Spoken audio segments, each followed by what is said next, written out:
제가 어제 아침에도 오늘 날씨 정말 춥습니다. 날씨가 뉴스입니다. 이런 말씀 드렸는데요. 오늘 아침도 날씨가 뉴스입니다. 정말 살을 에이는 듯이 춥습니다. 오늘 아침 서울의 기온이 영하 12도고요. 철원은 영하 18도까지 떨어졌습니다. 경기 가평, 경부 북부 지역에 내려졌던 한파주의보는 한파경보로 강화가 됐습니다. 물론 겨울은 춥죠. 하지만 춥다는 걸 감안해도 근래 이 무렵의 추위와는 비교도 되지 않을 만큼 지금 동장군의 기세가 대단한데요. 왜 그런 건지, 또 이 추위는 언제까지 계속될지, 올겨울 날씨는 어떤 건지 잠깐 예측을 하고 가보죠. K웨더 반기성 예보센터장 연결이 되어 있습니다. 반기성 센터장님 안녕하세요.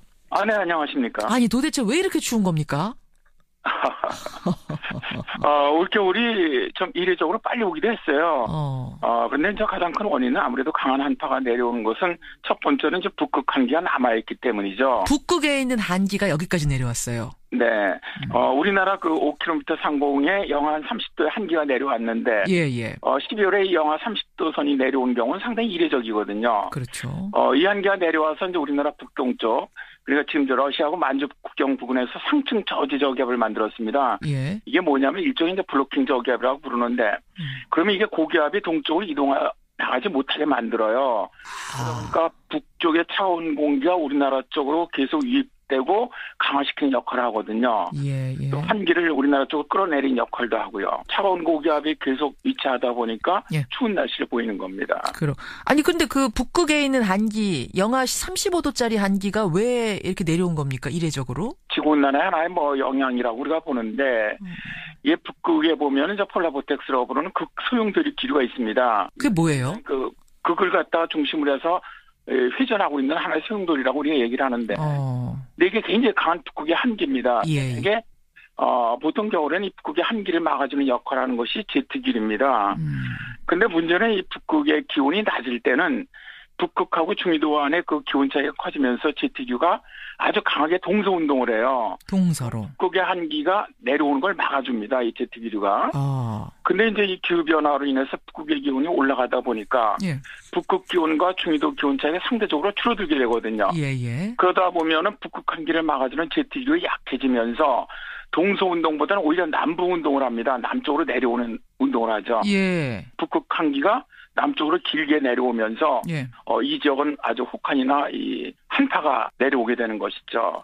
그러니까 상대적으로 북극의 기온이 이제 제가 그 기후 변화로 따뜻해졌다고 하더라도 중위도에 비해서는 상당히 춥거든요. 아무리 거기가 높아졌다고 상대적인 개념인 것이지.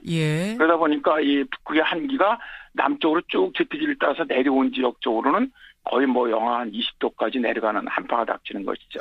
저는 이제 좀 이해가 되네요. 그러니까 저는 지금 지구 온난화 때문에 북극의 온도가 많이 올라갔다 그러는데 겨울은 왜 더 추워지는 건가 이해가 잘 안 됐었는데 말씀 듣고 보니까 북극의 온도는 내려갔다고 해도 굉장히 추운 거죠. 근데 이제 북극과 중위도의 온도차가 크면 클수록 제트기류가 더 활발하게 그 사이를 막아주는데 양쪽으로 왔다 갔다 하면서 네, 맞습니다. 이 부분이 약해지면서 그러니까 그 막아주던 역할을 못 해주는 거군요. 네, 그렇습니다. 네. 그렇기 때문에 지구 온난화가 돼도 겨울은 더 추워지는. 사실은 많은 분들이 지구가 기온이 상승하고 있다. 그런데 왜 겨울에는 더 춥냐? 이렇게 말씀하시거든요. 그래서 저희들이 이것을 지구 온난화의 역설이라고 부르는 것이죠. 지구 온난화의 역설. 네, 그러니까 실제로 지구 온난화를 위해서 나타나는 기상 현상 중 가장 심각한 것이 기온 상승이거든요. 그러니까 여름에는 요새 계속 폭염이 닥치고 있지 않습니까? 대프리카라고 우리 지난 여름에 대구를 불렀잖아요. 너무 더워서. 네, 그렇습니다. 그런데 이제 겨울에 평년보다 더 추워지는 경우도 바로 이 지구 온난화로 인한 기온 상승의 영향 때문이라는 것이죠, 결국은. 그렇게 되는 거군요.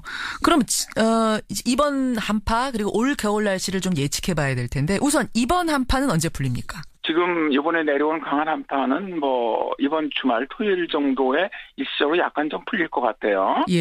그러나 이제 다시 17, 18, 19일에 또다시 한파가 또 내려오거든요. 두 번째. 또다시. 네네. 그리고 나서 이제 그게 지나가고 지금 보기에는 한 성탄절 부근에서 약간 이제 평년 기온 정도 회복한 다음에 다시 12월 말서부터 1월 초에 한파가 또 내려올 거예요. 그렇게.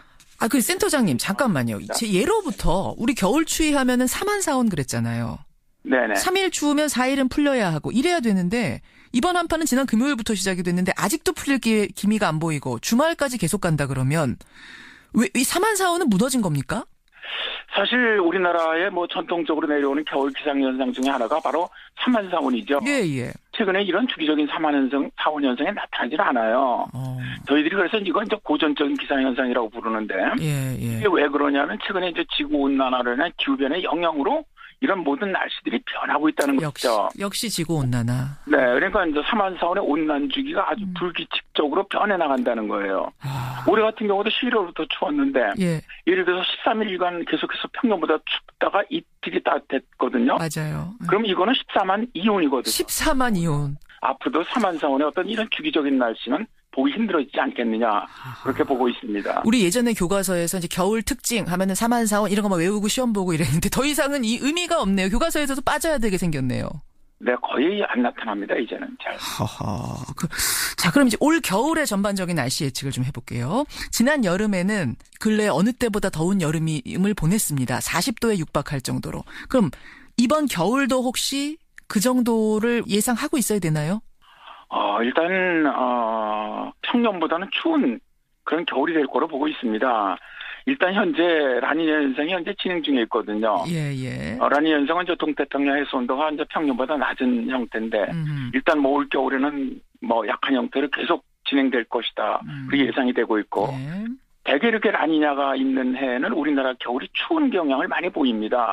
이제 물론 올해 지금 12월이 평년에 비해서 현재 3도 이상 낮은 아주 혹한이거든요. 너무 추워요. 평균 기온이 3도라면 엄청 추운 거죠. 엄청난 거죠. 예. 작년, 재작년보다 지금 올해가 거의 뭐 3도에서 6도 정도 낮은 기온입니다. 평년 기온이. 그러니까 3도면은 뭐 별거 아닌 거 아니야 하실지 모르지만 이게 평균 기온 3도면 진짜 어마어마한 거예요. 엄청 추운 겁니다. 진짜로.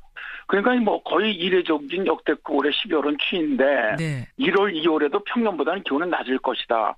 그러나 이제 이 3월처럼 평년보다 3도 이상 낮은 그런 혹한은 아닐 것을 일단은 예상을 합니다. 다만 저 기온의 높낮이 추워졌다가 기온이 또 올라가고 이런 진폭이 좀 심한 이런 겨울이 될 가능성이 높을 것을 일단 봅니다. 그래요. 얘기를 하다 보면 다 이게 지구온난화로 모여요. 요즘 날씨 얘기를 했다 하면.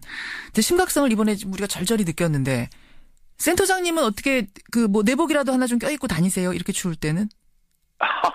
저는 내복 입습니다. 저는 오히려 그게 지혜로운 삶이라고 생각하거든요. 그리고 지혜로운 삶도 삶이고 지구 온난화를 위한다는 측면에서도 난방 좀 덜하고 내복 껴입어서 온도 올리는 내복 다시 입기 캠페인 전 이런 거 해야 된다고 생각해요. 맞습니다. 전적으로 찬성합니다. 여기까지 말씀 듣죠. 고맙습니다. 네, 감사합니다. K웨더 예보센터의 반기성 센터장이었습니다.